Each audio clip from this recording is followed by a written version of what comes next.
behalf of my co-chair, Sarah Fleury, I want to welcome to this first CI session, which has a focus on thickness.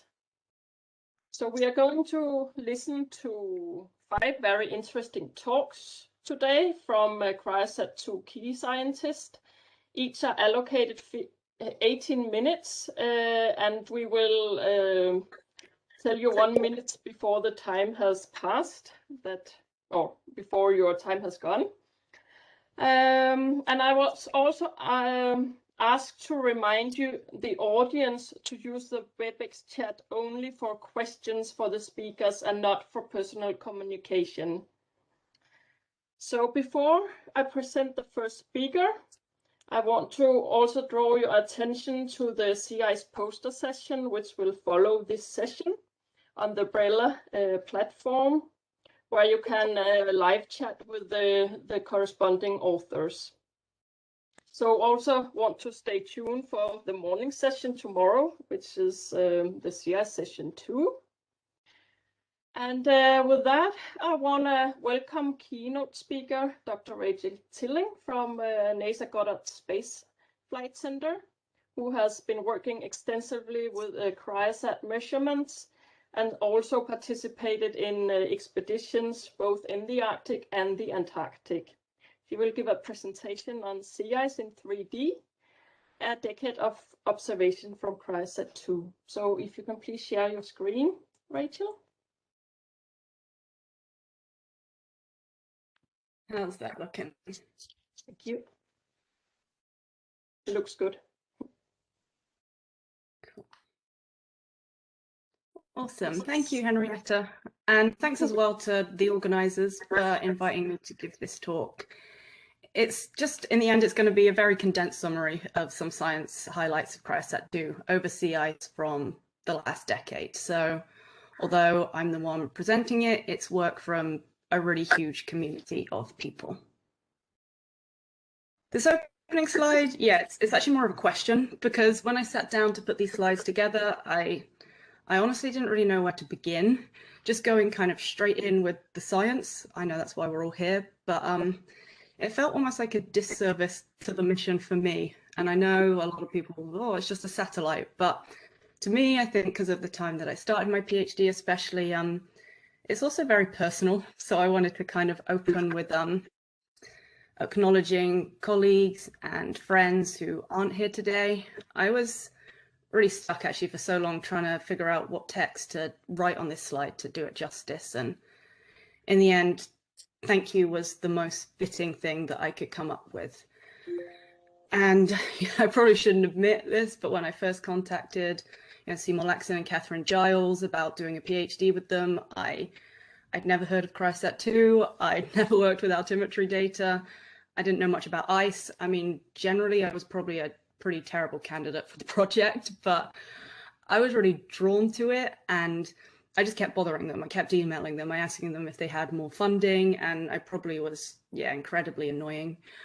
And Seymour and Catherine, aside from kind of being brilliant scientists, they were great with constructive criticism. They definitely told you what you needed to hear when you needed to hear it, but above all else, they were kind, and they really did take a chance on me. So I'm incredibly grateful to them for that. But kind of more generally, we all should be incredibly grateful to them for the work that they did and also the legacy that they've left us with. So thank you. Speaking of legacies, we now have altimetry satellites with the potential actually to produce a continuous time series of sea ice thickness, at least up to 81.5 north and south for 30 years if we go back to ERS-1. And yeah, this is a celebration of CryoSat 2, but in July this year, it'll also be 3 decades of polar altimetry missions, which is another huge milestone. Even in those early years, in the days of ERS, we did get sea ice thickness estimates from satellite. Seymour Laxon and others published the first estimates of sea ice thickness from altimetry all the way back in 2003, using data from ERS-1 and 2. And they found significant interannual variability in the average sea ice thickness in the Arctic, and even kind of in those early years began linking that to the length of the summer melt season. and kind of concluded that paper by suggesting that continued increases in melt season length would lead to further thinning of Arctic sea ice. And then just a few years later, Catherine Giles led a paper, again, it was using ERS data, to show that after what was the record minimum extent at the time in 2007, we've had more record minimums since then, but at the time, the average winter sea ice thickness after that minimum extent dropped, especially in the Western Arctic. And so both of those studies, they really nicely showed that altimetry data could be useful to estimate sea ice thickness, but beyond that, it can help us understand the drivers of changes in Arctic sea ice cover. Okay, yeah, that's enough of the old missions. Let's actually talk about CryoSat 2. I know other people will cover the methods for retrieving the parameters, so I really wanted to get straight into the science highlights. Although it was pretty overwhelming deciding what to include because there's so much awesome work that has been done. So in the end, I let other people choose. I asked around the community for their highlight papers from the last 10 years, and thank you to everyone who gave suggestions. I managed to include at least one from everyone, but fair warning, it's going to have to be pretty fast-paced because there's a lot of great stuff to cover. Also, when I started putting these slides together, I was linking to relevant talks and posters for this week. But in the end, I'd essentially just listed all of them. So instead, I'll say go to everything because it's all relevant and it all sounds great. Of course, we had to start with this one. This is the first paper that gave us results of Arctic sea ice thickness and volume from CryoSat 2. It was led by Seymour Lexon at CPOM, but there's a whole host of familiar names in the author list there, and it's a really international team as well. This paper was published in 2013, so it was as relatively recently as 2013 that we got those first results. And we're almost so used now to seeing those familiar thickness and volume plots that we might take that for granted, but really so much has been done in a relatively short amount of time. Since that first paper was published, there's now a number of groups routinely producing sea ice thickness and sea ice volume data products from CryoSat 2. This paper was led by Heidi Salila and others, and it compares a lot of those data products. Some of them are CryoSat 2 only. One of them is this blended CryoSat 2 SMOS product from RV.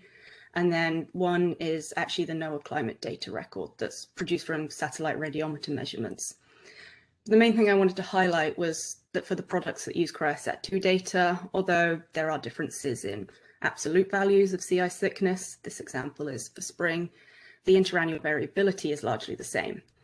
CS2 SMOS is coming up a little thinner than the others, which we'd expect due to its ability to resolve the thinner ice, but this relative agreement in variation for all these independent data sets, it gives us a confidence in the consistency of CryoSat 2 data, and also in its usefulness for really starting to understand the drivers of sea ice thickness and of sea ice volume change as well. This paper by Ron Kwok did exactly that. It explored the drivers of sea ice thickness change measured by CryoSat 2, and Ron used this passive microwave ice motion product to look at the mean summer drift pattern of sea ice and found significant convergence of ice along the Canadian archipelago in the summer of 2013. And following that, there was an associated thicker multi-year ice cover and a longer tail as well in all months before that convergence.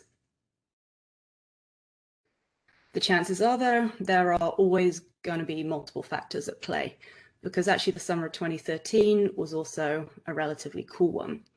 And in this paper, we looked at a number of drivers of Arctic-wide sea ice volume from CryoSat 2. Volume is shown there with the red stars, but note that the axis is actually increasing downwards. So we found that year to year, changes in sea ice volume were highly temperature dependent. The number of days of summer melt are increasing across the Arctic, according to ESA-ESRIN, their reanalysis data. But sea ice volume actually increased by 41% directly following the summer of 2013, which was coincident with a significant reduction in the summer melt. So the increase in volume we saw was after just one cool summer, or indeed that increase in thickness that Ron saw in multi-year ice after increased convergence. They both kind of represent the same thing in that they're showing that Arctic sea ice thickness is very sensitive to short-term forcing, and that CryoSat-2 data, they're high resolution enough, and the coverage up to 88 degrees north and south is great enough that we can really start to get into the details of the different forcings at play in sea ice variability. That was, yeah, a very speedy run through of examples of how CryoSat-2 data have been critical in developing our understanding of sea ice. But one of the other really awesome things about CryoSat-2 is because of its longevity, we can actually take CryoSat-2 data and combine it with data from a whole host of other satellite missions to even further improve our sea ice knowledge. Isabel Lawrence and others published this really nice example of how combining missions can improve coverage and also reduce the uncertainty on our sea ice measurements. So the figure shows the number of satellite passes it was January 2018 for just CryoSat-2, just Sentinel-3A or B, and then all three combined. And the paper found that by combining the three satellites, it was equivalent to almost tripling of the spatial resolution compared with just using CryoSat-2 data. There was also this reduction or average reduction in freeboard uncertainty of around a quarter over the common region of coverage. So combining missions offers some great potential for some really high resolution sea ice products. Another merged sea ice thickness data set takes advantage of the complementary nature of CryoSat-2 and SMOS. So for those who aren't as familiar with SMOS, it provides brightness temperature observations over sea ice. And its thickness estimates show lower errors over thin ice than CryoSat-2, which is what makes it really complementary. So Robert Ricker and others used the data set to assess the impact of the increased atmospheric and oceanic heat on Arctic sea ice. And they found that over the 2015 to 2016 sea ice growth season, anomalously warm air temperatures effectively shortened the growth season, and that coincided with an Arctic-wide thinning of sea ice in March 2016 with respect to the 6-year average from CryoSat-2. 2016 also saw the record lowest winter extent, so there was a significant loss in volume too, over first-year ice especially. And the study really highlights that as you lose multi-year ice in the Arctic, we can expect the sea ice cover probably to become more sensitive to climate anomalies and more sensitive to short-term forcing. One of the major benefits of CryoSat-2 is actually what the data can tell us about sea ice thickness processing from earlier altimeter missions.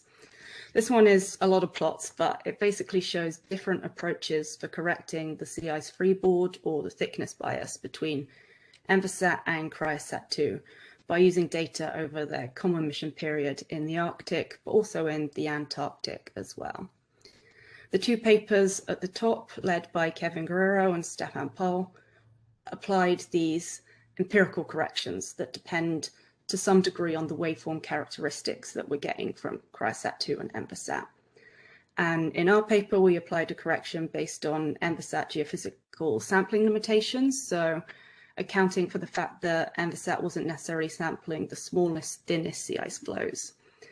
And those corrections, they don't just improve ESA estimates over the common time frame, but they can also be applied to data from before the CryoSat-2 period, which is really cool because we're essentially using CryoSat-2 to inform more historical data sets. It's not just other altimetry or other satellite measurements that CryoSat-2 is being combined with. It's also been a huge benefit for sea ice modeling, and Andy touched on this already, but by assimilating sea ice thickness data into sea ice models, which then often go on and factor into global climate models, we can even better understand the physical factors that influence the ice changes. And that in turn improves model predictions of how Arctic sea ice will behave in the future, whether that's seasonally or if it's a little longer term. For example, the CryoSat, CPOM and NASA sea ice thickness products were used by Rick Allard and others in the US Navy's operational sea ice model to improve sea ice thickness predictions for summer. And the blue line shows sea ice thickness in their original model. The red line is the improvement when they see their model with CryoSat-2, compared with ice bridge validation data. CryoSat-2 has also been used to improve sea ice model thickness in SEIS, led by David Schroeder, and then the UK Met Office found improvements in predictive skill of seasonal Arctic sea ice extent and the ice edge location when they take sea ice thickness data account. And that paper was led by Ed Blockley and Andy Peterson at the UK Met Office. All of those highlight the importance of satellite data, but also of continued observations for informing the models that tell us what might happen in the future. Yeah, another example of the benefit of combining data from satellite missions is in Antarctica. Everything I've shown so far already has focused on sea ice in the Arctic, and that's for a reason, because in the Antarctic, there's more precipitation, means the ice surface can get depressed below the water level. You can get flooding of the ice surface, wicking, which impacts the CryoSat-2 scattering horizon. And we also don't have a climatology at snow depth in the Antarctic like we do in the Arctic, which really has been crucial for sea ice thickness estimation. Luckily for us, ISAT-2 was launched in September 2018, and being a laser altimeter, it tracks to the snow surface, making it very complementary to CryoSat-2, which tracks to the ice surface or somewhere nearer the ice surface. And using that data from both missions over 2019 and taking advantage of their different scattering horizons, Sarah Kachimi and Ron Kwok have produced estimates of snow depth in Antarctica, which in turn they used to produce sea ice thickness in Antarctica, which is shown in the top row there, compared with sea ice thickness when the zero freeboard assumption is used, which is just shown in the bottom row. And they found that around 60 to 70% of the ISAT-2 freeboard is snow. They did find biases in CryoSat-2 freeboards that are associated with the retracking point not necessarily being at the snow ice interface, but combining data from complementary missions means we can really start to quantify that bias and improve Antarctic sea ice thickness estimates, which we wouldn't necessarily be able to do with just one mission alone. Another approach to solving the Antarctica problem has been led by Stephen Fons during his PhD at NASA Goddard, which actually he defended last month. So he showed this work and others in his PhD defense. So congratulations to Stephen for that. It's really cool work, and it uses CryoSat-2 and ISAT-2 orbit overlaps to assess the performance of a CryoSat-2 snow freeboard retrieval algorithm. Stephen uses this waveform fitting method to retrieve the air-snow interface over sea ice from CryoSat-2, rather than getting caught up in trying to figure out what and where the interface actually is. And this is just a long track comparison for one of those overlaps from October 2018. Hopefully you can see that CryoSat-2, it captures the mean snow freeboard really well, even if it does miss some of the smaller scale variability, but it's a really exciting step in the right direction towards getting kind of Antarctic-wide sea ice thickness using this method. I couldn't give a sea ice talk without giving a shout out to the mean sea surface products. Mean sea surface relies on sea surface height estimates from LEEDs, and it's an integral part of sea ice thickness processing, but it's also a great standalone product in its own right, because it can be used to map the mean dynamic topography of the Arctic Ocean to get a sense of the mean geostrophic circulation and of currents. These plots show the DTU 15 mean sea surface and mean dynamic topography, which is actually produced using a combination of ERS, EMBASAT, and CryoSat-2 data, but a number of groups routinely produce their own estimates too, and some of them using just CryoSat-2, some of them using a combination of a number of satellite missions. I'm going to finish by highlighting some studies that show what we can expect in the future for CryoSat-2. I know that we've done so much already, so what else is left? Well, it's no secret that improvements can still be made, and those improvements may actually have an impact on how we view and understand sea ice thickness variability. For example, this paper was published actually at the start of this month, so very hot off the press, led by Robbie Mallet, who's a PhD student at UCL. And it used radar freeboard from the ESA-ESRIN to examine the impact of different snow products on sea ice thickness retrievals in the Arctic marginal seas from ESA and also from CryoSat 2. And Robbie found that when sea ice thickness is calculated using a Lagrangian snow model that has kind of more realistic variability and trends, the trend in mean sea ice thickness declined actually at a faster rate than with the modified Warren climatology, which a lot of us are still using for our sea ice thickness estimates. So there's absolutely more work to be done there, and yeah, a great paper by Robbie. So there's only 1 minute left. Okay, I've got a couple of slides to go. I'll zoom through. One very novel application of CryoSat 2 is FFSR processing, which was developed by Alejandro Ejido at NOAA, and the technique coherently processes pulse echoes to significantly improve the along track resolution of CryoSat 2 data. This is actually the first time in this image that FFSR has been used for sea ice type classification over sea ice. It's a new classification method based off the conventional method used for CryoSat 2 sea ice processing, but it's still a new method in its own right. And if you want to know more, then Alejandro can answer all your questions on the details of FFSR processing for sea ice applications. He has a poster later on, so yeah, go and find him. This is my last kind of science slide. I just wanted to show some first, and I think really exciting results from Cryo to Ice. In the summer last year, ESA altered the orbit of CryoSat 2 to periodically align with ISAT 2, and now we can compare sea surface height anomalies within Arctic sea ice along near coincident satellite tracks. On the right-hand side, the map shows the CryoSat 2 orbit in green, and red is just the location of the overlap with ISAT 2. Then on the more kind of longer plots, blue is the NASA Goddard CryoSat 2 processing, red is using ISAT 2, the ATL7 sea surface height segments, and these had a time separation of about 3 hours.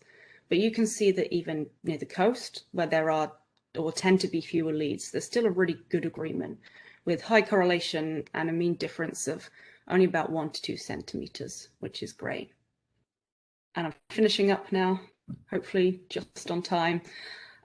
Just like I struggled to start the talk, I also struggled with how to end it, because I felt like just a regular summary slide somehow wouldn't do justice to all the amazing work that I've shown and all the amazing work I wasn't able to show, because we really have come a long way in a relatively short amount of time. We now have data for 11 full sea ice growth seasons that are helping us to better understand the drivers of sea ice variability in a way that we haven't been able to before. And perhaps now we can start to think about trends as well. Combining satellite missions and novel processing techniques help us even further. So generally just wanted to say cheers to CryoSat 2, but also cheers to all the ACE people who've made the mission such a success. There's a few of you in that photo there, but also just far too many people to mention everyone individually. So thank you, and I'll stop there. Thank you very much, Rachel, for a very nice highlight, and also for acknowledging Seymour and Catherine, who made basis for much of the work which has been done with CryoSat today. So I think there is one question. Can you please read it up, Sarah, and then we will proceed to the next presentation. Yes, there is one question from Tommaso Parinello, who is asking how much cryo to ice is going to change help climatology in Antarctica, on Arctic. You just mentioned this. Yeah, hopefully a lot. Yeah, because there's so many different applications. There's the snow depth application, which, I mean, Sarah and Ron, for example, have already showed that even without the cryo to ice data in Antarctica, and Stephen has shown that without the cryo to ice data, but cryo to ice will just give us a lot more. And again, in the Arctic, it will help us actually kind of more accurately evaluate what we're getting in terms of the differences between laser and radar altimetry. Okay, thank you, Rachel. Yeah, thank you. So we will we don't have proceed. enough time for other questions, so but I hope we will have time to discuss during the poster session. Yes.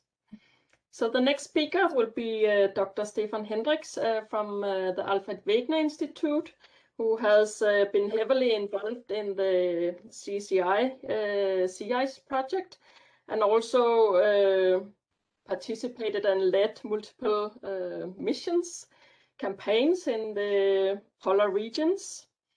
And he will give a presentation on the advancement of CI thickness climate data records by CryoSat 2. So please go ahead, Stefan. Thank you, Henriette. And can you quickly confirm that you hear me all right and that you see my screen in full screen? I hear you and I see your screen perfectly fine. Thanks. Excellent, thank you. Yeah, on this very nice introduction we just heard from Rachel, I just want to touch a bit about one subtopic of this presentation, and I mean this is trying to understand long-term ice thickness and volume changes, and doing that with climate data records and the role CryoSat 2 played in this development and this activity. And of course, when we look at CIS and the importance of doing polar CIS monitoring, as we all have these figures in mind with reducing CIS extent.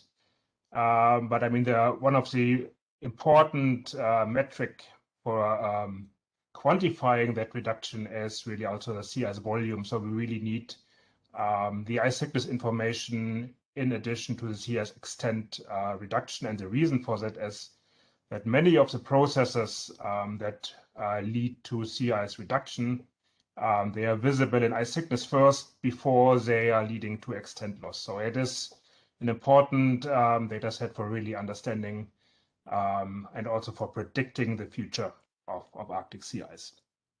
So, and for that reason, I am presenting here on behalf of results mostly done in the ESA Climate Change Initiative project. So this is a project focusing on many ECVs, essential climate variables, because all these parameters like sea ice, polar ocean, and glaciers, they're connected. The process doesn't happen in isolation.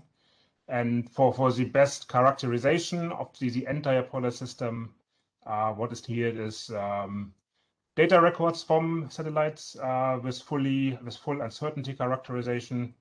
And it also as consistency as long term as possible. And then for sea ice thickness, the go-to data record here is the one of KU band radar altimetry, starting with ES1 in the 90s, and then for Envisat, and then right now with CryoSat 2 as a flagship KU band radar altimeter.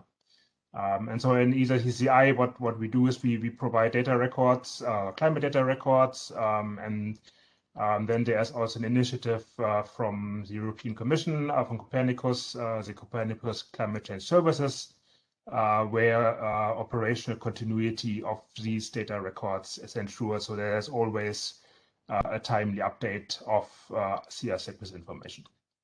But the first thing, the question is, what kind of the times and periods do we need data for to really see to really understand CIS volume trends? I mean, and for that, I just shown here the CIS volume data record from biomass. So this is a model. And if you just look here at the data coverage we have as CryoSat 2, just from the period, as you see, there's a lot of variability in this time period, a variability that even masked, of course, a long-term trend, which is undeniably there. If we go to CryoSat and Envisat, then we're already looking at far larger data records. And when we are adding ES1 and ES2 to the data mix, then we should be able to really put numbers on the long-term trends of CIS volume. But for doing this, because I mean, these are different altimeters, one particular requirement is that all this data is consistent and comparable from this different platforms, so that the trends we get, they are reliable. And what we're currently doing and disseminating is currently ice thickness estimates from ENVISAT and from CryoSat 2. And our benchmark is the CS requirement for CS ECV for CS sickness, which specifies that data should be available monthly, should be available at a resolution of 25 kilometers. And the accuracy should, in this monthly 25 kilometer grid size, should be 10 centimeters. Of course, with ENVISAT, with the big pole hole, we can only provide CS sickness information up till 81.5 approximately. And this alone was a big improvement by CryoSat, that we get really ice thickness information in the Central Arctic, also where a lot of the loss of the Sika multi-ice is happening. But also uncertainty is extremely important for users in model assimilations. And what we are doing is we computing the CS sickness uncertainty just by error propagation. You see just one example map from CryoSat 2. This is April 2020 data and the corresponding sickness uncertainty, which is substantial, which is much larger than the 10 centimeter requirement we have from GCOS, from the CS ECV. And the reason for that is that there are uncertainty contributors like the snow load, especially on thinner ice, but also on sea ice density, which we use to convert the freeboard measurement of the altimeter to ice thickness. There's an uncertainty estimate as well. And these two properties, they are not measured by the altimeter itself, so they come in by external information. And they carry a load into the uncertainty budget as well. And if you just look at the uncertainty histogram here on the right side, you see there are quite large uncertainties partly. And in average, we are ending up with an uncertainty of 60 centimeters, which is, of course, comparing to like a mean ice thickness of 1 meter 20, 1 meter 60, is a lot. And this is something to be worked on. But then again, this is the uncertainty of a single 25 kilometer grid cell. And if you average more data, then this uncertainty goes down. And I mean, this you can demonstrate when you look at larger ice thickness trends here. So what is shown here for ENVISAT and CryoSat 2, the ice thickness anomaly. So we remove from the ice thickness south of 81.5 north the annually typical winter cycle, because I mean the data we have available is from October through April, because in summer right now, because of wet snow, because of surface melt, it is very, very difficult, not impossible, but very, very difficult to get accurate ice thickness estimates. And when you, for example, compare this with an independent measurement like ISAT, so these are here in the plot, the red markers. This is the ISAT product from JPL. You see, if you look at thickness changes, you see quite a good agreement between ENVISAT and ISAT. And this demonstrates that though the individual ice thickness, the local ice thicknesses are quite uncertain, the larger picture is less so, especially when looking at trends. There is a bit more difference if you just look at the absolute ice thickness value, but this is then also within the uncertainty. And if you just look where the ice thickness loss happens, this is mostly on the Russian side. But what you also see when you compute trends over such a time period, I mean, this here are 15 years of data, and you see here certain extreme events. The summer of 2013 was mentioned in the previous talk. You see it here. Is in a big jump of mean thickness in CryoSat, and then because I mean ice thickness is really the memory of sea ice, the state then persists, or this higher state of mean ice thickness persists for a year or two before another summer with stronger melt then also reduces the ice thickness. So the takeaway message here is that even at 15 years time scales, ice thickness is still very variable. You have a long-term trend, but this is offset by extreme events. But you still can look at physical processes with this data, and this is one particular highlight I want to just the teaser, because I mean there will be a more detailed talk by Robert in the session later.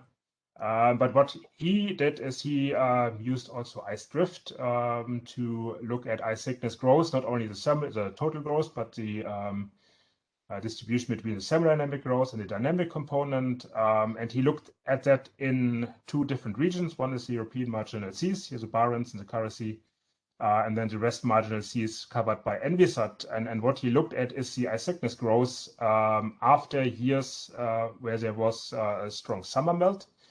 So on what would you expect is if there is a high summer melt, you have not enough sea ice at the end of the summer.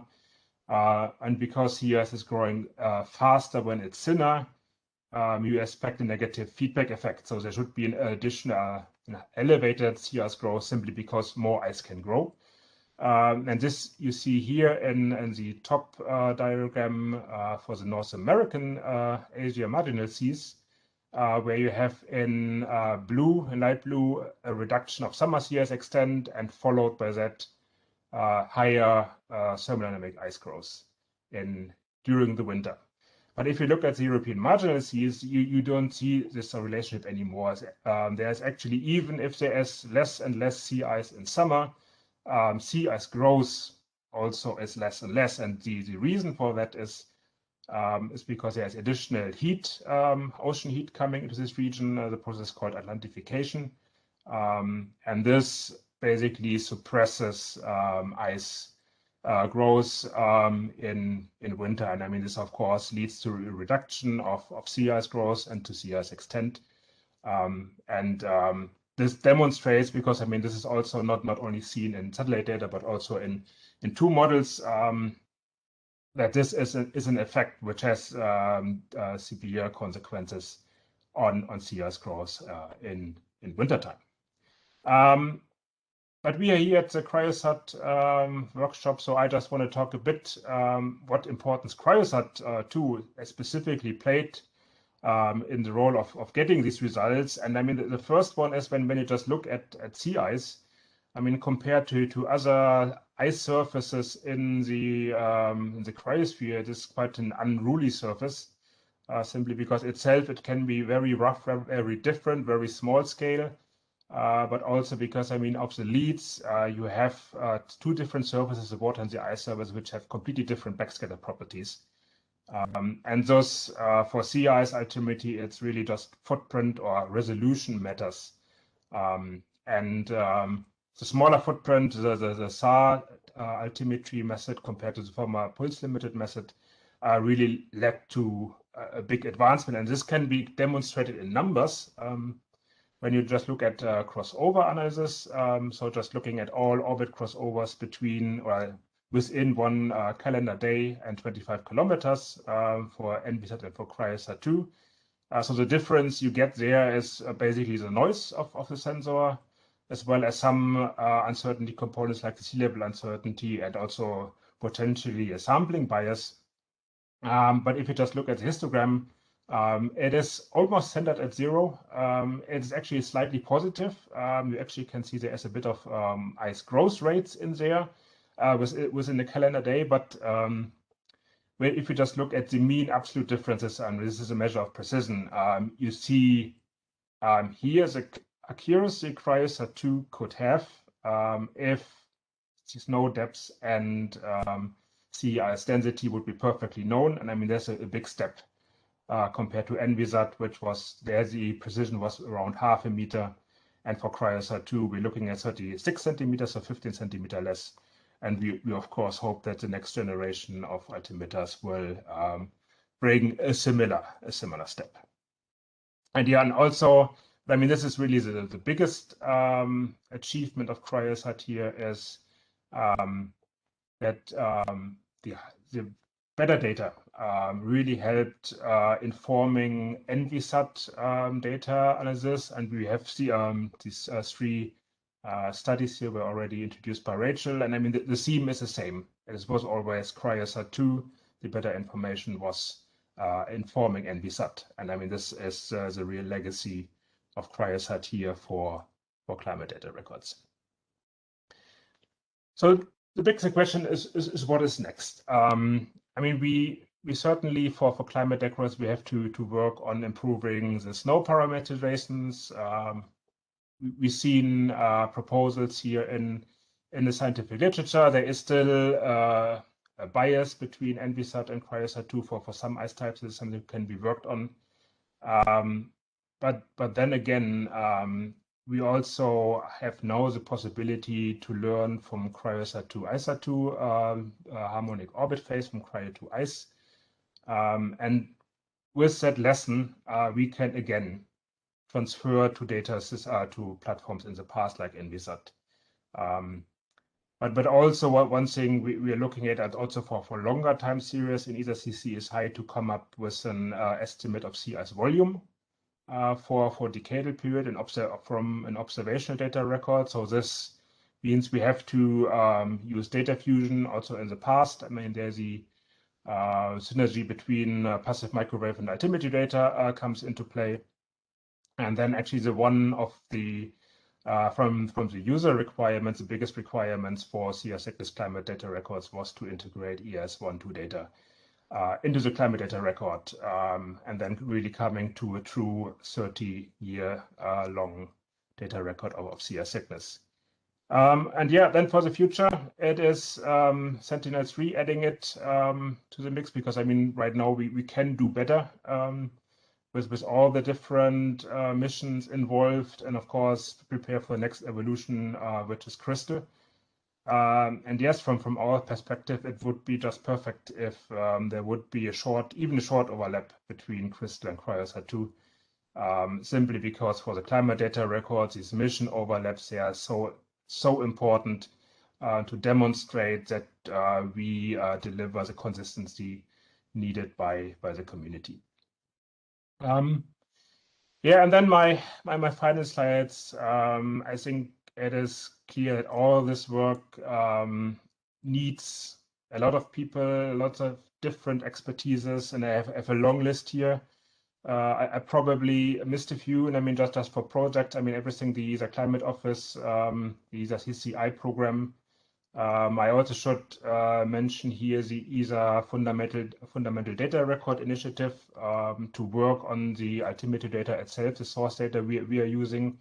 The Copernicus Climate Change Services, who's funding the operational production, and then many more different projects who focus on improving sea ice thickness retrieval from radar altimetry and CryoSat-2 in particular. But also because, I mean, usually in science talks, it is the acknowledgements just meaning scientists, but I mean, we should also heartfully thank the people at ESA who just keep the radar on, who continuously work on data quality and ensure that we get the best data possible for our work. And then also a bit to touch on the note of the previous talk, and I also just want to thank the giants on whose shoulders we stand, because we haven't all just coming up from that. We had people paving the way for getting here. And this is what I want to say, and I thank you for your attention. Thank you very much, Stefan, and also for keeping track on time. So, Sarah, do you have any comments or a question? No, there is no question on the chat. Okay. And also, we are just in time. We are, but I see a lot of people clapping and Yes. applauding. So I think we should just go to the next speaker, and that's Associate Professor Sinead Farrell from University of Maryland. She is also a principal investigator of ISAT-2 science team and a member of the Crystal Mission Advisory Group. She will talk about the golden era and advances in mapping sea ice thickness by combining CryoSat-2 and ISAT-2 retrievals. So please share your screen and enjoy. Well, thank you so much, Henrietta, and hello, everybody. It's great to see you all. I hope you can hear me okay? Yes. Okay, great. And I can also see your screen. Awesome, thank you. And I apologize in advance. I've been having really bad internet problems since the coffee break. So if I go down, I apologize. But let's see how far we get, and we'll go from here.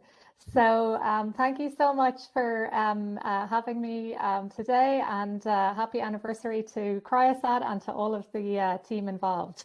So today I just wanted to discuss how to, sort of following on from Rachel and Stefan's lovely presentations, to really emphasize that we are really in the golden era right now of polar altimetry, and focusing in particular in this talk on the Arctic, on the sea ice cover of the Arctic. So just start with a quick summary, really just summarizing a little bit already of what Rachel and Stefan have just presented. That we have now the capability to measure Arctic sea ice thickness for approximately 30 years, just under 30 years, using satellite altimetry. And over that 30-year time period, our capability has improved in both coverage and in resolution. So here I'm just showing maps of the average winter sea ice thickness from ERS-1 and 2 on the left, ISAT in the center, and CryoSat 2. And over that time period of just over 20 years, we can see that we were advancing towards improving coverage, being able to close that gap or that hole right at the North Pole, and really filling in information in the marginal seas, in the marginal ice zone, which of course is extremely important because that is where a lot of operations and activity occur in the Arctic, by ship-based activities in particular. So understanding the thickness of the ice there and its variability is extremely important. And because we have this lovely climate record now, we have been able to gather a continuous record of the ice thickness distribution. So shouting out to the ESA Sea Ice Climate Change Initiative, to Stefan and Robert and Eero, Henrietta, everybody involved. Here I just want to show you guys the power of the CCI dataset. So here we have a record spanning 2003 to 2020 from RA2 on ENVISAT, and then adding to that here CryoSat 2 for the past 10 years or 11 years now. And as you can see over this time period, the ice thickness distribution remains fairly consistent. There are small differences from year to year. But of course, as we improved our coverage with CryoSat 2, we were starting to see much more of the multi-year ice pack, which is found north of 81.5, the original latitudinal limit of ERS-1 and 2 and ENVISAT. And because of that, we're now able to measure this multi-year ice cover, and we see then that influence of that thicker ice on the distribution on the right-hand side. Of course, there are biases between these instruments and differences in how RA2 and SARAL observe the sea ice. The footprint resolution, for example, is quite different. So there is remaining work to look at this and to look at these differences, but an incredibly powerful record here from radar altimetry alone. So then moving on, we now have ISAT-2 to add to this mix. And we've been able to look at sea ice thickness between CryoSat-2 and ISAT-2 for the past several winters. I should say that the focus here is on April, and that is because that's the end of winter. So the Arctic sea ice reaches its maximum in April, and also its maximum volume, maximum extent and volume at this time of the year. So on the top row here, you can see ISAT-2 sea ice thickness for April 2019 and 2020. And then on the second row, CryoSat-2 sea ice thickness. And what you can see here is that ISAT-2 and CryoSat-2 are retrieving incredibly consistent estimates of sea ice thickness. On the right-hand side, you can see the PDF of sea ice thickness for those two winters. And in the dashed, sort of fainter dashed blue and gray, you should be able to see the thickness distribution for 2019, which really changed quite dramatically between 2019 and 2020. We actually lost, on average, about 20 centimeters of sea ice thickness, comparing modal ice thicknesses. But we lost quite a significant part of the sort of tail of this distribution, some of that thicker multi-year sea ice in the high Arctic. So the point of this slide is to really just show that the two altimeters are retrieving incredibly consistent estimates of sea ice thickness. And here we've used the difference between ISAT-2 and CryoSat-2 to estimate snow depth on sea ice and apply that to the ISAT-2 freeboards. So that's the methodology for the ISAT-2 sea ice thickness estimate. But then for CryoSat-2, this is the Alfred Wegener Institute's CryoSat-2 estimate. And that is relying on the Warren climatology, or the modified Warren climatology. So even differences in the assumption about snow on the ice cover itself contributes quite little, in fact, to the overall thickness estimate. So to summarize all of these advances, I have a graph here that I've put together looking at sea ice processes and how we can observe sea ice processes with altimetric observations or altimetric techniques. So ISAT-2, of course, is the first altimetry mission capable of resolving the spatial scale of many of these sea ice processes. So if we look at the little cartoon on the left from Christian, that is showing a lot of the different sea ice processes, particularly the dynamic processes affecting the sea ice cover. So the formation of ice deformation, the formation of ridges and rafted ice through deformation and convergence, and the formation of leads or cracking due to divergence in the ice pack. And so we summarized here on the right-hand side is sort of our evolution in observing sea ice over these past 30 years with our radar altimeter and laser altimeter missions. So you can see that we have the ability to make continuous records, albeit at coarse resolution, from all four of our altimeter missions. But if we want to look at process scale studies, if we want to look at things like deformation, divergence, or convergence in the sea ice cover, then we really need to move to a higher resolution altimeter. And so that's what we have now with ISAT-2. And so we're actually able to now look at processes changing the sea ice thickness distribution. So looking at the formation and change in lead geometry, in the changes in surface roughness of the sea ice cover, the morphology of pressure ridges on the ice cover, and the geometry and topography of ice flows, for example. So these will all tell us a lot more about the dynamics that shape the ice cover. And then in addition to that, we're actually able to look at thermodynamic ice growth, which we have been able to do for some time now. So that's just the growth of ice in the winter due to thermodynamics. But separating that out from the dynamic growth is quite difficult to differentiate between thermodynamic and dynamic ice growth due to deformation. So we now will be able to look at that at a process level with ISAT-2. So for the remainder of the presentation, I'm actually going to focus on some of these new measurements, these novel measurements from ISAT-2 and what they're telling us about the ice cover. So first of all, the point I wanted to make is that ISAT-2 can track the ice cover year round. And so that really is a new novelty for satellite altimetry, being able to actually look at what's happening over the summertime period.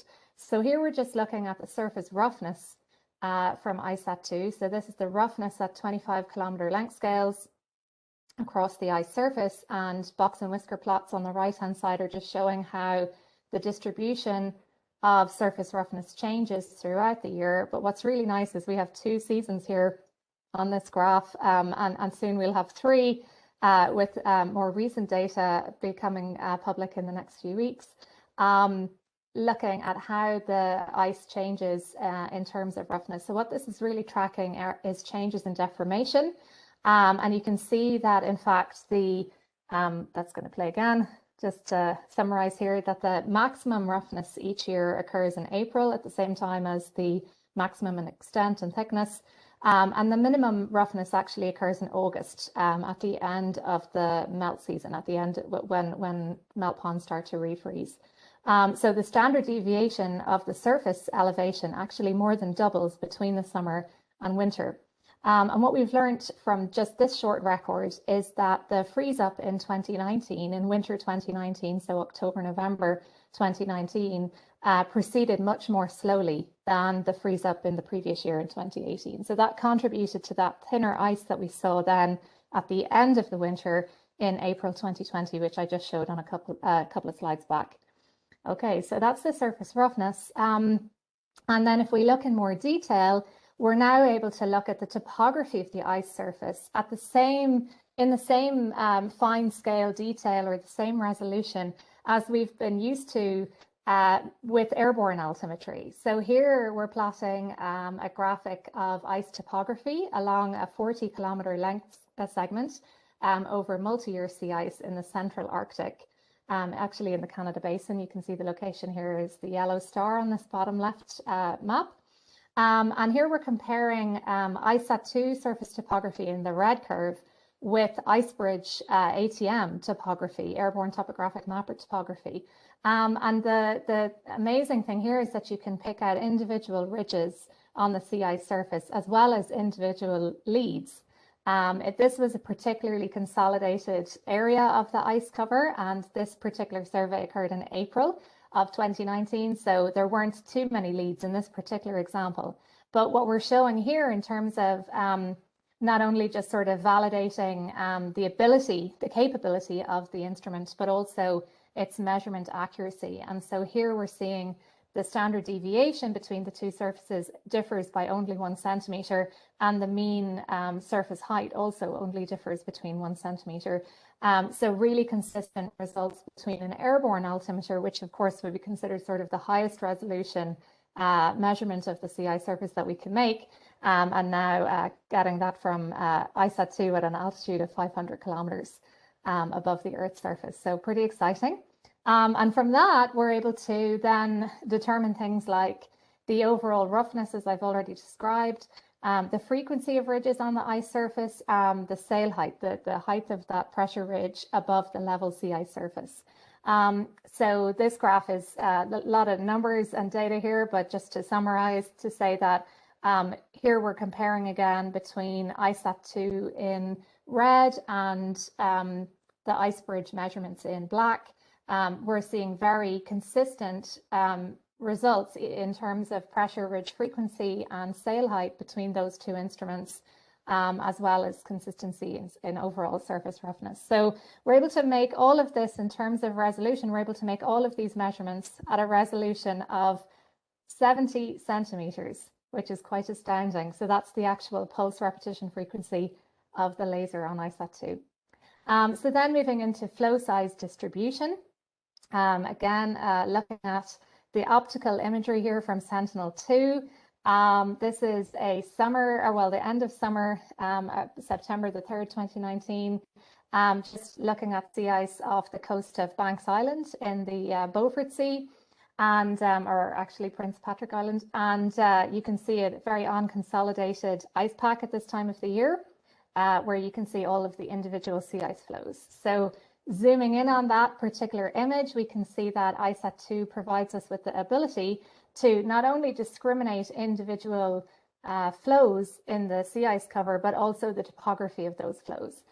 So here we're looking at the freeboard or elevation above the local sea level of these ice flows. And we have 3 beams here, the 3 strong beams of ISAT-2, the way that the laser is observing the surface. And you can see the differences between the ice flows being observed between these 3 different beams. So here we have the ability, as I said, to track individual flows, some as small as 10 meters across or slightly larger, and also tracking leads between these ice flows as well. So from this, we can then obtain estimates of lead width, for example, and flow size. And here we're just looking at the validation using the coincident Sentinel-2 imagery. So here we're validating ISAT-2 using Sentinel-2.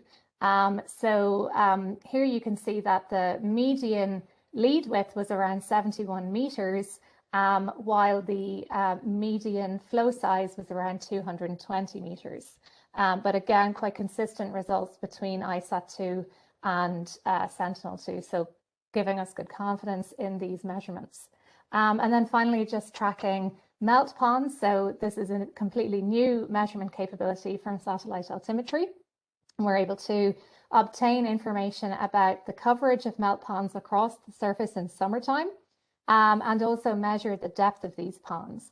So on the left-hand side, we're looking at a MODIS and Sentinel-2 merged image of the sea ice cover in summertime in June in the Lincoln Sea. So this is multi-year sea ice.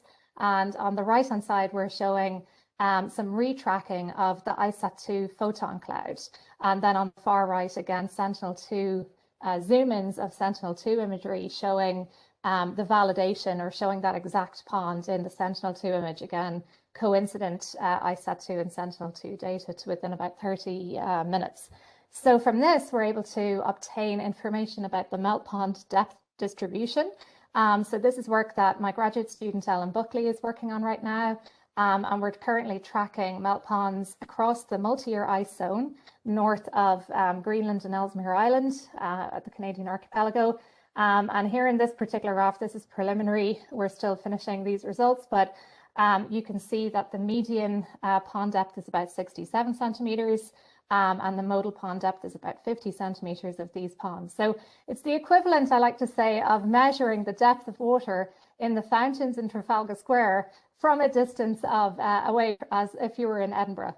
So pretty amazing to be able to see such shallow ponds around a meter deep from space, from satellite altimetry. So just in summary, we really are experiencing the golden era in polar altimetry with two satellites now with near complete polar coverage.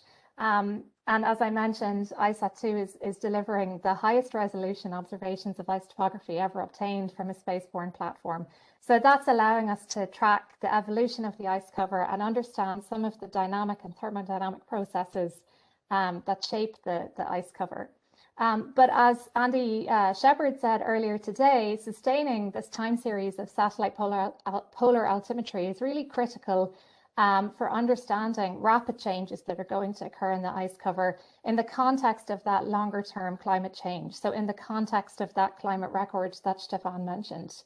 And also just a quick shout out to validation, ongoing validation, both airborne and in situ of both CryoSat-2 and ISAT-2 is really critical for us to understand both the advantages and limitations of these altimetry measurements. And please come and visit Kyle Duncan's poster this afternoon in the poster session in the CI session. So yeah, I'd like to also say thank you.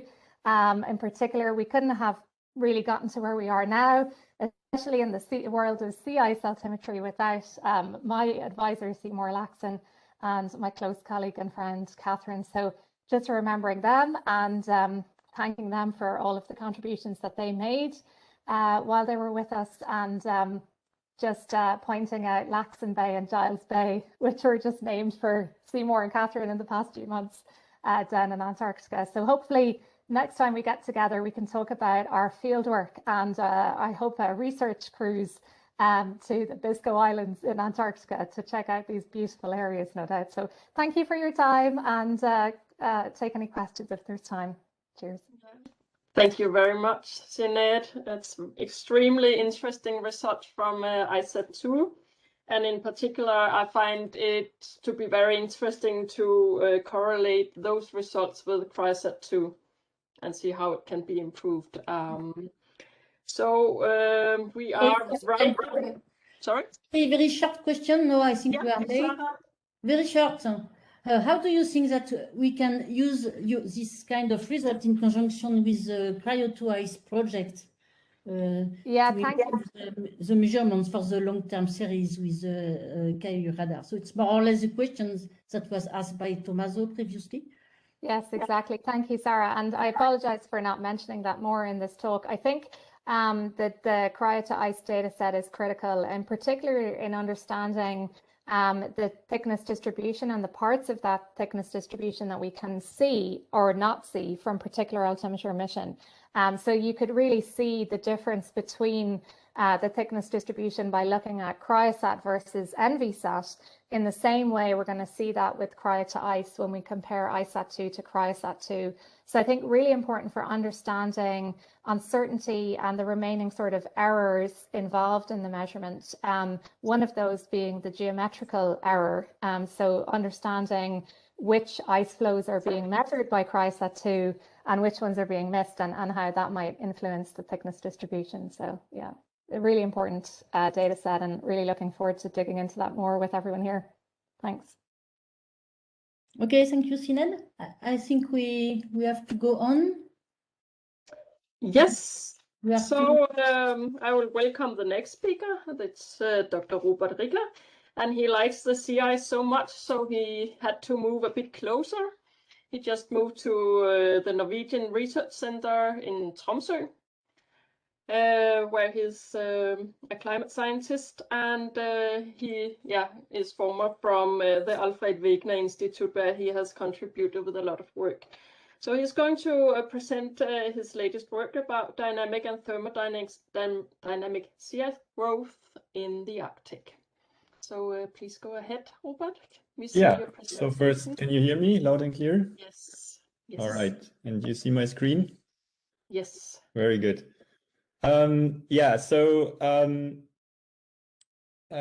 First, thank you for letting me present here, and also thank you for the other presentations already.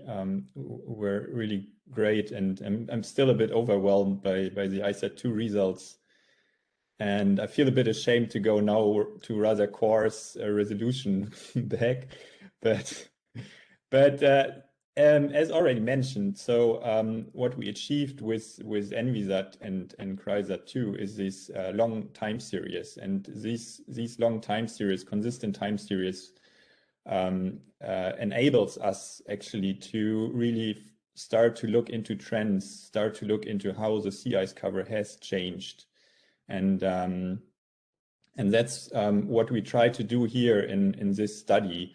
We wanted to see actually how sea ice grows in winter, and specifically the thermodynamic growth develops over the season.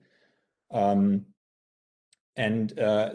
one challenge here is to separate the thermodynamic from the dynamic growth, as Stefan already mentioned, because sea ice is changing so rapidly. And we saw this when we were on the Mosaic expedition last year, that just from one day to the other, the surface can change substantially. In order to really investigate thermodynamic growth, we have to separate both growth components, and that's what we tried here in this study.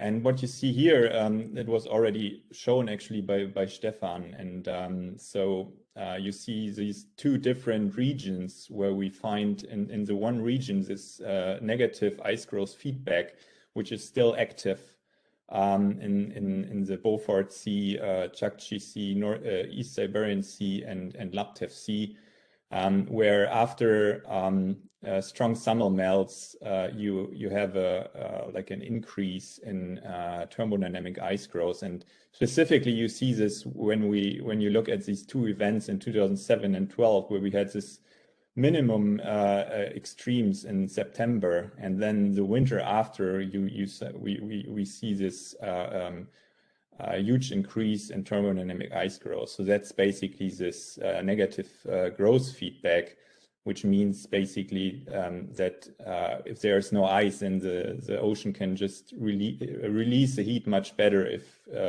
instead of when it's covered by ice, which is kind of altering the heat flux. On the other hand, if we look at the other region, then we see the opposite. We still see the decrease in ice area at the end of summer.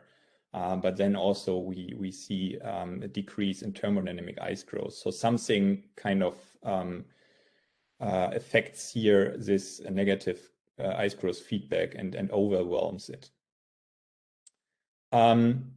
And so this is what we were investigating in this study, and there was this also a story about it on the ESA webpage just recently. And therefore, so the title of this presentation is Evidence for an Increasing Role of Ocean Heat in the Winter and the Arctic Winter Sea Ice Growth. And it's a collaboration also with colleagues from Seattle, from APL, with Jinlong Zhang and Axel Schweiger.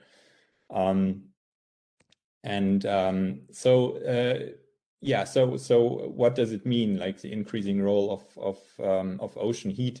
So this clearly relates to the Atlantification, which has been observed also recently in many studies. And this is just a sketch of how the Atlantic water, the warm Atlantic water, flows into the Arctic basin. And there was a study, a well-known study by Polyakov et al., and this describes the process of Atlantification from an oceanographic point of view. So you have this like very salty, warm Atlantic water, which flows into the Arctic basin, and then you have in the upper layer, you still have the very cold and fresh water under the sea ice. And so what has been observed now is this shift from the early 2000s to the mid 2010s, that you have more and more mixing. So more and more warm water is transported towards the bottom of the sea ice, and therefore reduces the ice growth, or potentially reduces the ice growth. And this is was also the motivation for this study, to find out, so how much does it actually affect the ice growth in the Arctic? So yeah, as mentioned, so motivated by previous studies, by Polyakov et al., also by Julien's study about warm winter, thin ice, and also a study we have done earlier, where we also looked at ice growth in the Arctic. And so what we were looking for is sea ice volume changes, and then to separate it into thermodynamic growth and dynamic volume change over a long time. And to do this, we need a long time series, and therefore we use the ESA CCI CDR. So this climate data record, and also a consistent time series of sea ice drift. Why sea ice drift? Because we need to track the ice to kind of compute the dynamic part of the ice growth. And then we also wanted to look into models to better understand the processes behind our observations. So we use two ice-ocean coupled models here. So one is biomass, and the other is NAOSM. So they're both independent. And then we started to compute the dynamic and thermodynamic ice growth. And so we estimated this first just from the satellite observations from 2002 to 2019. And so the basic equation we have here is that we can observe the total volume ice growth. So that's basically just the difference in volume from 1 month to the other in a certain region. And we can also observe or compute the dynamic volume change.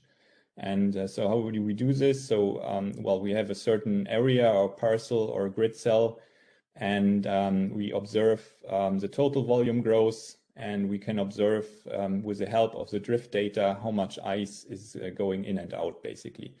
And then the difference is just what we estimate as thermodynamic volume growth. So if you do this, so you end up with these estimates here. So on the left side, you see the total volume growth. So in meter per month for this given period over winter, and you see a quite homogeneous sea ice growth. In some regions more, in some regions less. But then what is interesting is to actually separate it into these both components. And then you see the thermodynamic component and the dynamic component. And in the dynamic component, you see there's not much contribution in the Beaufort Sea and Chukchi Sea and ESA-ESRIN Sea. But then in the Laptev Sea, there's a huge loss in ice over the winter, which is basically showing that this is substantially contributes to the ice production in the Arctic. So we know that the Laptev Sea is the major area for sea ice production, and same we can see in the Kara Sea. And then if we so this is just another visualization of that. We kind of map how much ice is exported from one region to the other, or also imported, and you clearly see the impact of the different drift regimes, like the Beaufort Gyre and the transpolar drift. So again, you see that a major amount of ice is exported from the Laptev Sea through the transpolar drift towards the Fram Strait, and there it's exported into the Atlantic Ocean. While in other areas, like in the Beaufort Sea and Chukchi Sea, there's just basically it's kind of balanced. So you have like import and export of sea ice is more or less balanced. And and we looked into this for 2002, 2019. And in addition, we were also extending the time series backwards with the models we used to kind of get an even longer time series of thermodynamic and dynamic ice growth. So if we now have a look into the time series, so this is the 6 regions we are looking at. Barents Sea, Kara Sea, Laptev Sea, ESA-ESRIN Sea, Chukchi Sea, and Beaufort Sea. So you see the time series of thermodynamic volume growth in the different regions. And what is now interesting is if we look at the trends we calculate, and that's what you see on the right side. And if a number is stated there, it means that it's significant. On a 95% confidence level. And you see that there are significant negative trends in the Kara Sea and Barents Sea, while for the other areas, you rather find positive trends. And that's exactly what we've seen in the first slide, that you can kind of separate the Arctic marginal seas into these two regions, which show different trends in thermodynamic ice growth. And now, if we have a closer look into the different components, so here we look at sea ice area and sea ice thickness. So sea ice area is here represented by this gray shades, and sea ice thickness by the line plots. So we nicely see that also sea ice area and sea ice thickness have shrinked over the winter in the Barents Sea and Kara Sea, while in the other areas it kind of kept more, or at least the sea ice area is still like in the same, or kept kind of constant, while we see a decrease in thickness, and we also see, especially in the Western Arctic and the ESA-ESRIN Sea, Chukchi Sea and Beaufort Sea, that the ice age has substantially decreased. So we see a major loss of old ice in these areas.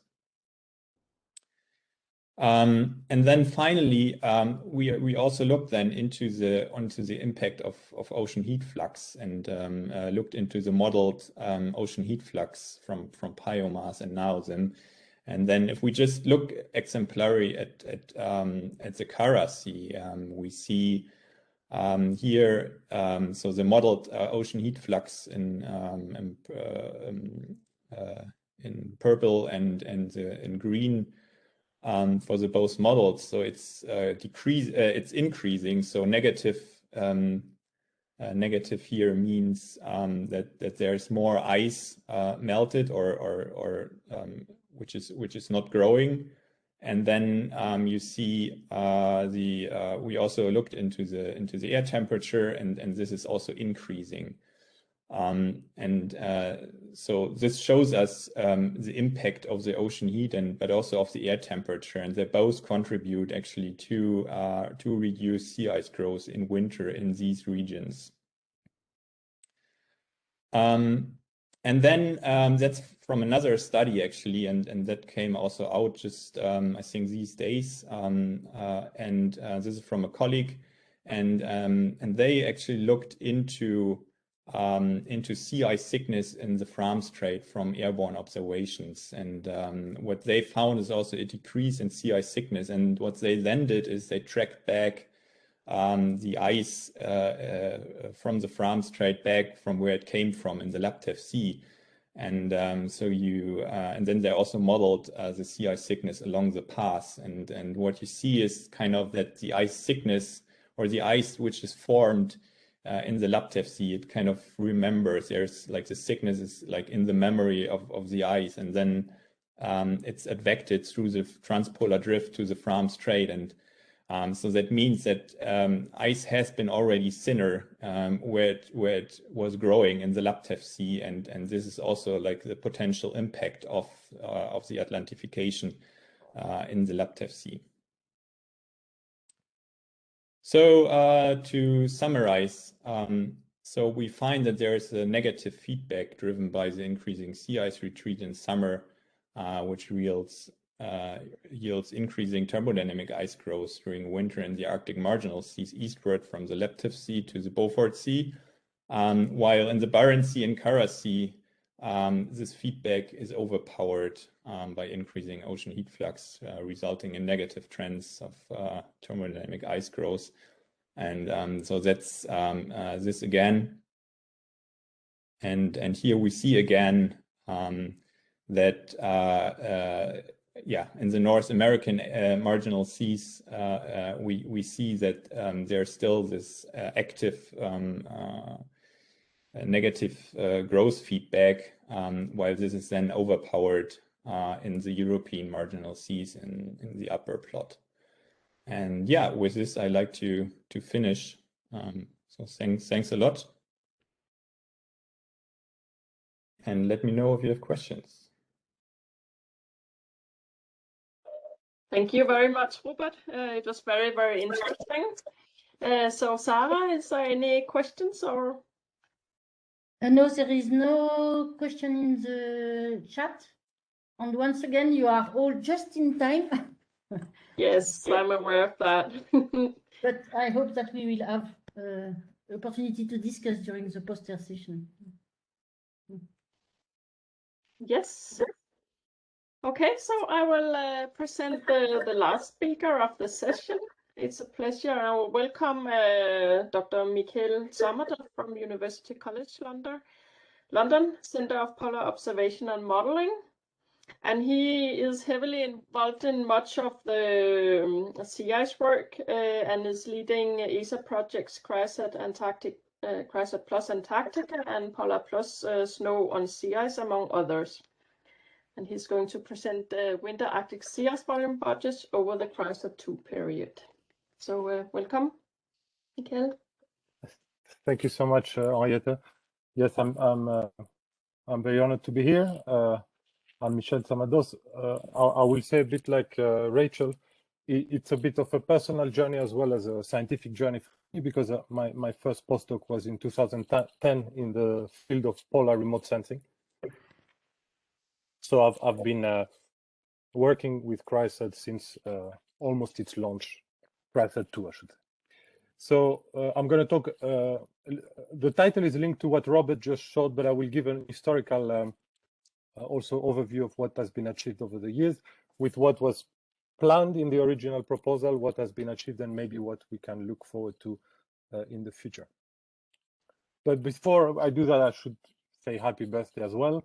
It's 11 years really, but okay, we're all sad that we're not in Italy, and we're in sticky London, sticky, stuffy, hot London, but that doesn't matter. It's still an amazing achievement. Yeah, can you hear me? Yes. Yes.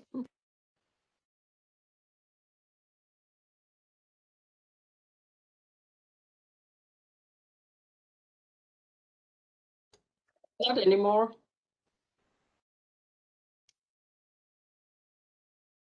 No, yeah. Hopefully you can hear me now.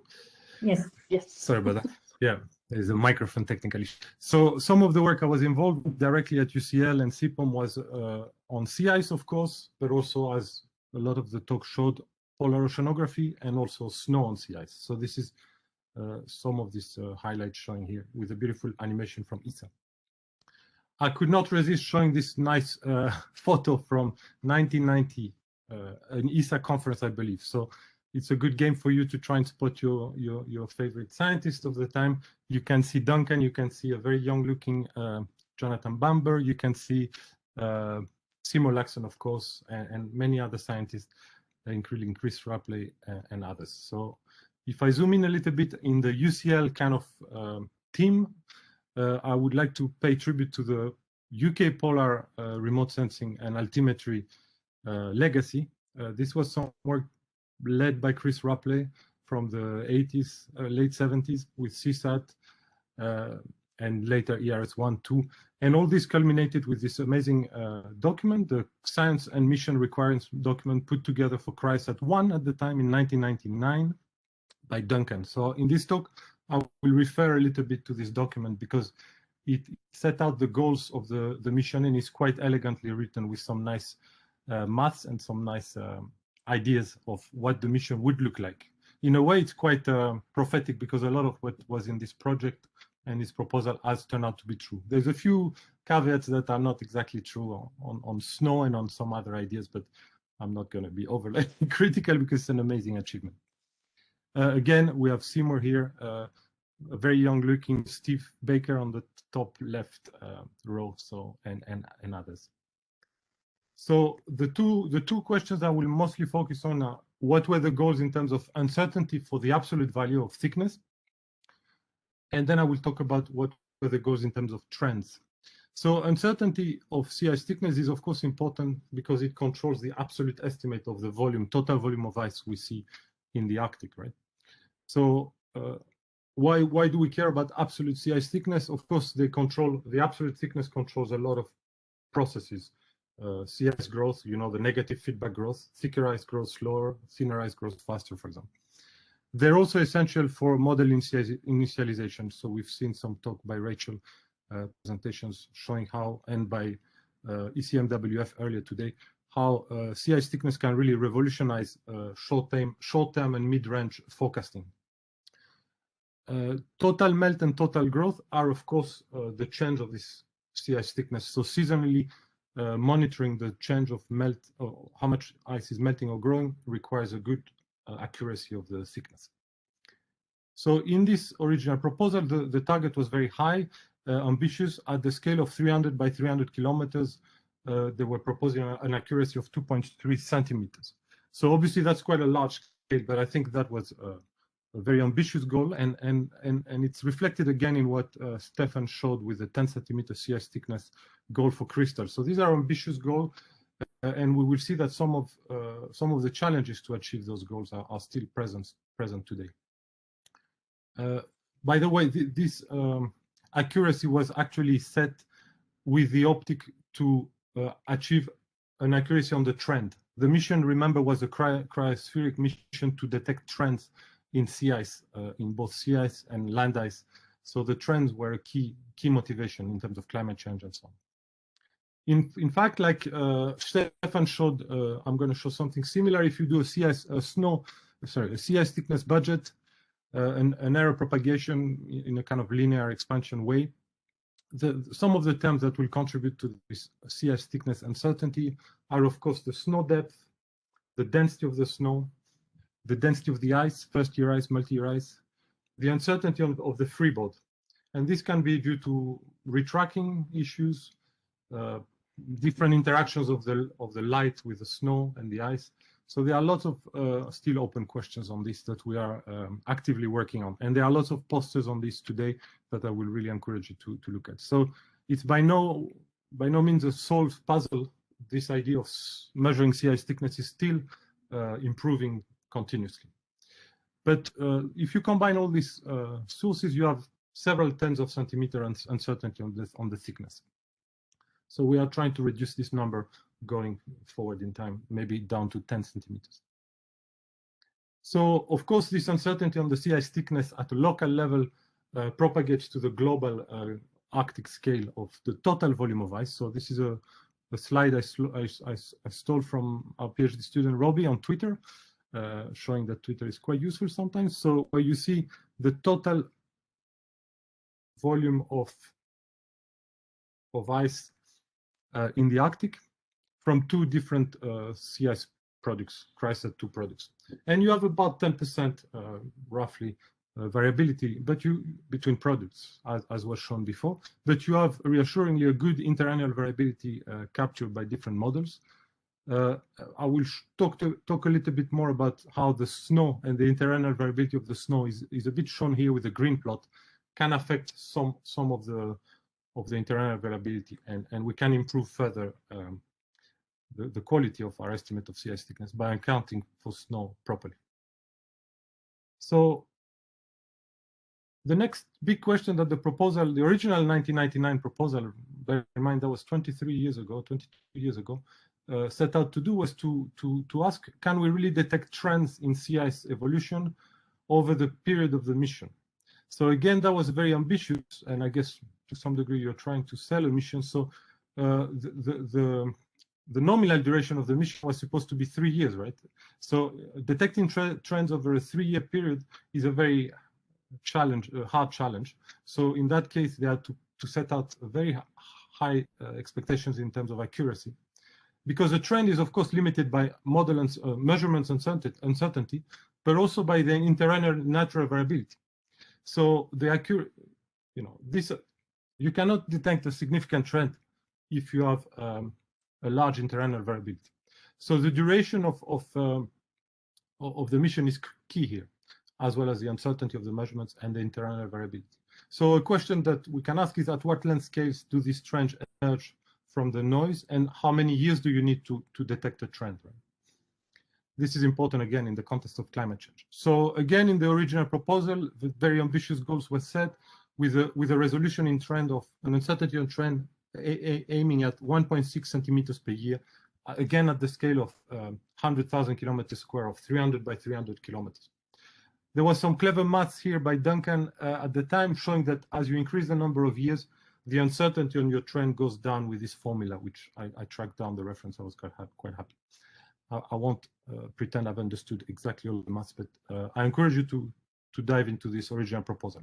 This is all the more important that we are trying to propose a second mission, another mission, Crystal, in the future, so we can learn from lessons from the past as well. Let me show you what more recent results have shown. So now we have 11 years of CryoSat 2 data, and it's an opportunity to revisit a bit these original goals, right? This amazing prophetic vision of almost 25 years ago. So here I plotted two trends over a slightly shorter period than the full 11 years, just because I did that yesterday. These are trends of sea ice thickness in April from two sea ice thickness products. On the left, it is a sea ice thickness product from Bristol by Jack Landy, with a dynamical snow load from Julian Struve, the snow model. And on the right, it's the Avismos product with Warren modified snow climatology. So what I would like to show is that in terms of patterns, both trends are quite consistent. So we have similar trends despite the very different products used here.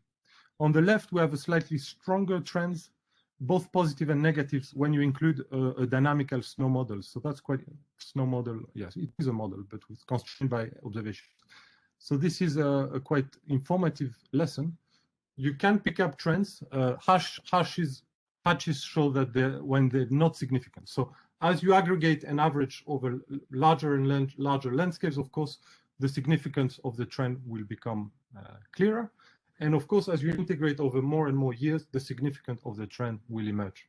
And this is testament to CryoSat-2 success, that we were fortunate enough to have 11 years of data, and really now the trends emerge. We've seen that actually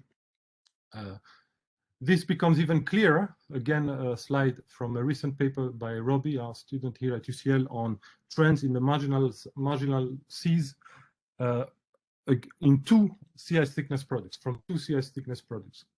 In red, we're showing the trend almost twice as big as the blue trend.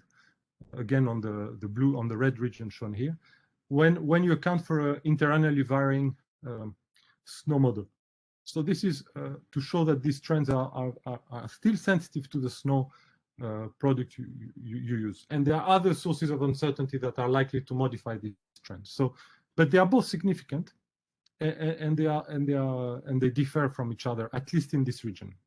In the Central Arctic, the changes will be of a different nature, and they're not that dramatic.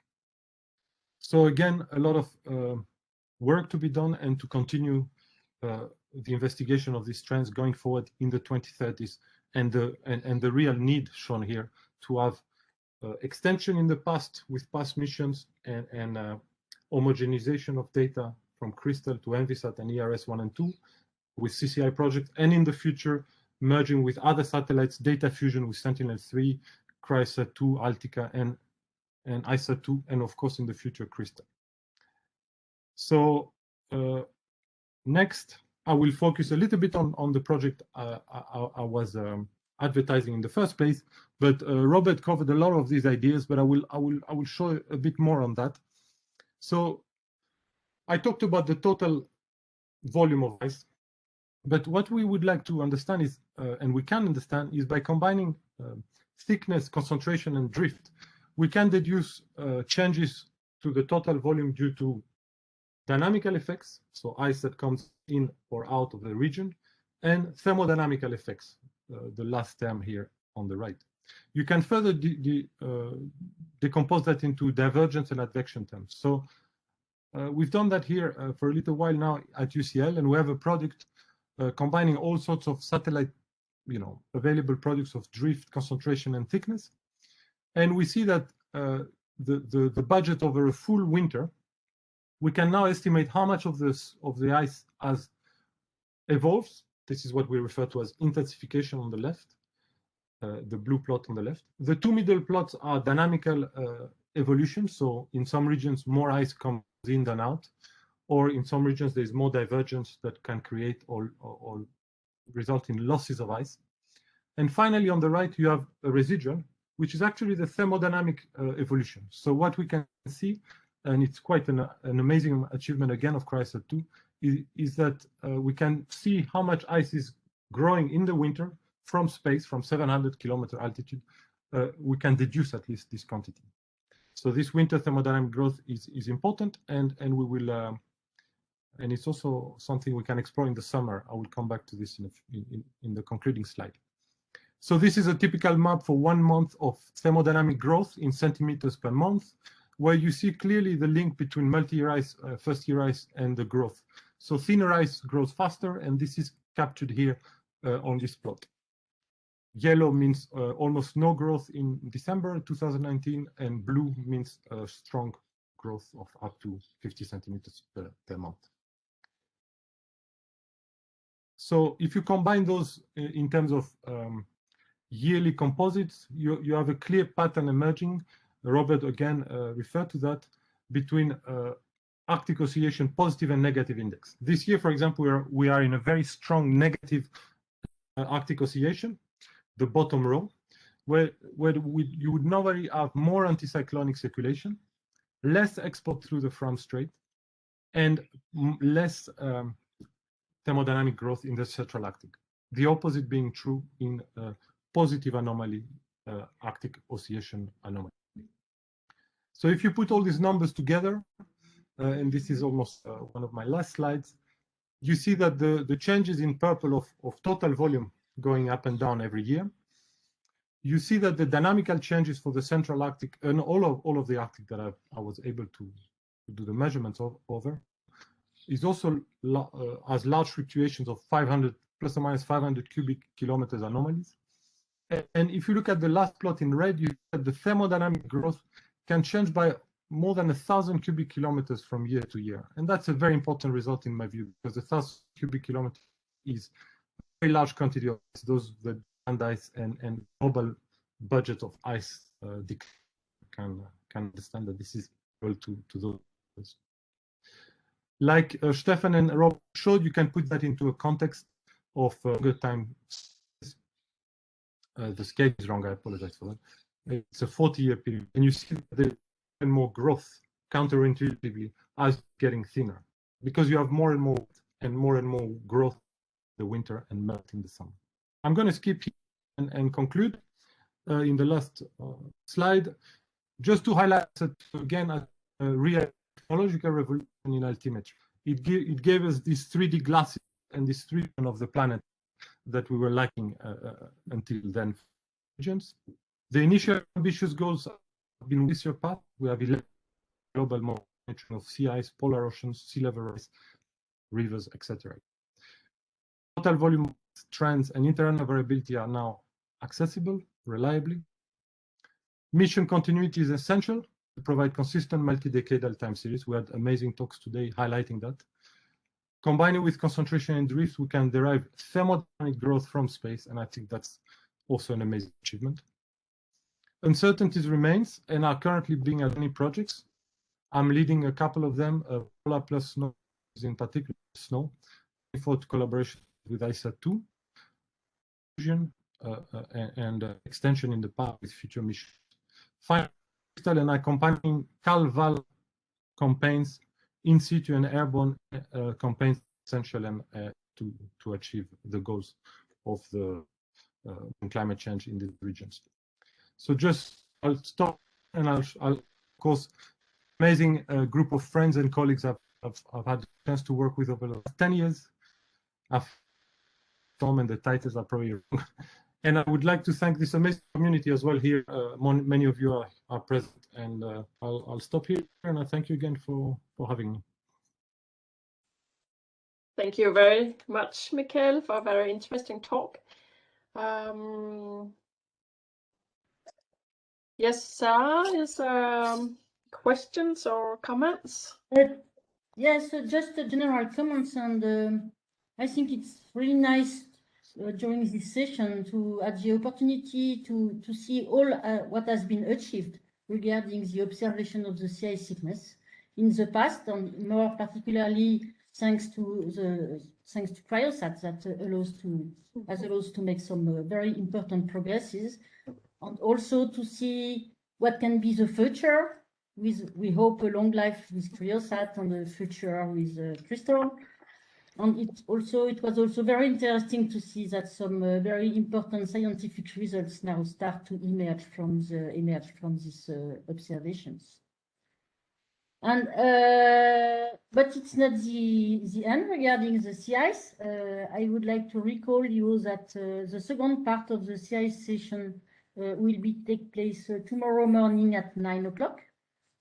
So don't forget to wake up and to, in particular, our friends that are on the other side of the Atlantic, for instance, it will be very early for them. And also now we are going to have the poster sessions. And we received many propositions, and we have about 26 posters. So please participate to the poster session. Perhaps we can provide you with a link to the poster session.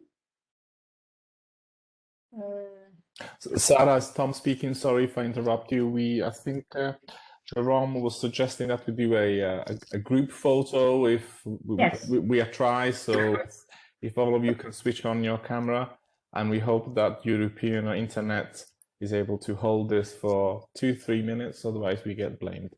So, and then, sorry, Sarah, continue to say what you were going to say. It's finished. My last word was to say that put your camera on for the picture for the pub. Okay. So I like your background, Sarah, and also Rietz and Robert. Reminds me a place where I come from. Okay. yes, it's where we should have been for this meeting. From an original ideas of Robert Krieger. Okay, who's taking the photo, Jerome? I will try to do it in several Okay, times okay. because we have too many. So let's try to do it like this.